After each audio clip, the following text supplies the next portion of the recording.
Samsung's forthcoming wristwatch might introduce a new naming scheme for the company's wearable Exynos CPUs. When Samsung began producing wearOS smartwatches, it opted to modify the nomenclature of its Exynos CPUs for wearables. The Exynos W920 chipset was used in the Galaxy Watch 4, Samsung's first wearOS watch, and the company elected to use the same processor in the Galaxy Watch 5 series.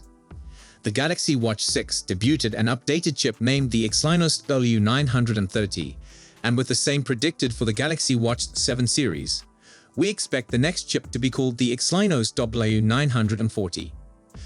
However, according to a recent source, the Galaxy Watch 7's Exynos processor might be called W1000. That's a simpler naming strategy that we could get behind, and it would better convey to customers that the new chip is a significant advance over the prior chip. However, when it comes to model numbers for its devices, Samsung has never used the term simple, so we'll take this news with a grain of salt. There have been some murmurs about how much quicker and more efficient the Galaxy Watch 7 series could be, 30% and 50% respectively, but there is insufficient real evidence or information in this area. Last month, we exclusively learned that Samsung will release 3 Watch 7 variations. We also released the model numbers for the 3 models of the smartwatch. Earlier this month, a variation of the Watch 7 was discovered on the Bluetooth side platform. Today, the battery for another version of the forthcoming wristwatch was discovered on the Bureau of Indian Standards (BIS) website. Now, Samsung plans to introduce a battery with the model number EBPL705ABY. According to the model number, it appears to be the battery for the cellular version of the top-end Galaxy Watch 7, model number SML705. The listing suggests that the business intends to launch the wristwatch in India. Unfortunately, it does not give the battery capacity or any other information about the device. We have no pricing leaks for the Galaxy Watch 7 series yet. However, we may take some valid generalizations from its predecessor, the Galaxy Watch 6 series. The Watch 6 series launched for $300 in the United States for its smallest 40mm and Wi-Fi only model, though it is frequently reduced below this now. One can assume that Samsung intends to keep the entry-level Watch 7 priced around this level. Upgrading to the 4G LTE eSIM model adds $50 to the price, and we expect this to continue with the Galaxy Watch 7 series.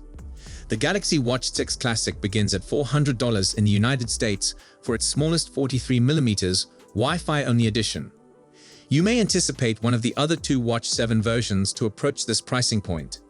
It's unclear whether the third Watch 7 edition will be priced more or lower than this. If Samsung can make major modifications, it will be able to be more aggressive with its price, maybe breaking the $500 barrier on the top-tier model.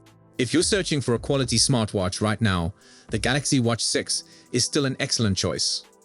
However, if you can wait a few months, the Galaxy Watch 7 may bring considerable advancements that justify the wait. Plus, even if you determine the Watch 6 is right for you, the Watch 7's debut will most certainly result in attractive price cuts on the older model. The Samsung Galaxy Watch 6 fell behind the competition in terms of onboard storage capacity for applications, music, watch faces, and other things, with only 16 GB available. For comparison, the Pixel Watch 2 and Apple Watch Series 9 both have 32 GB of storage.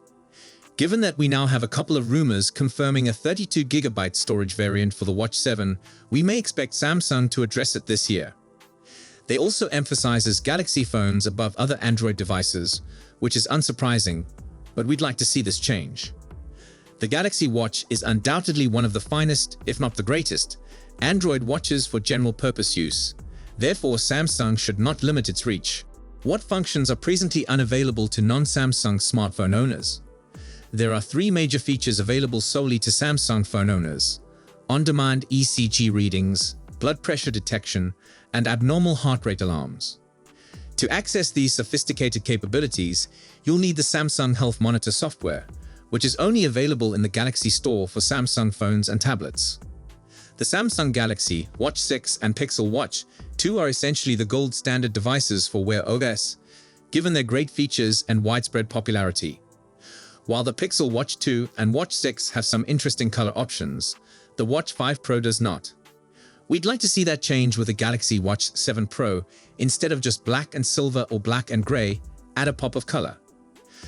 How probable is it that we will see a Pro model with the upcoming Galaxy Watch 7? I am truly quite confident.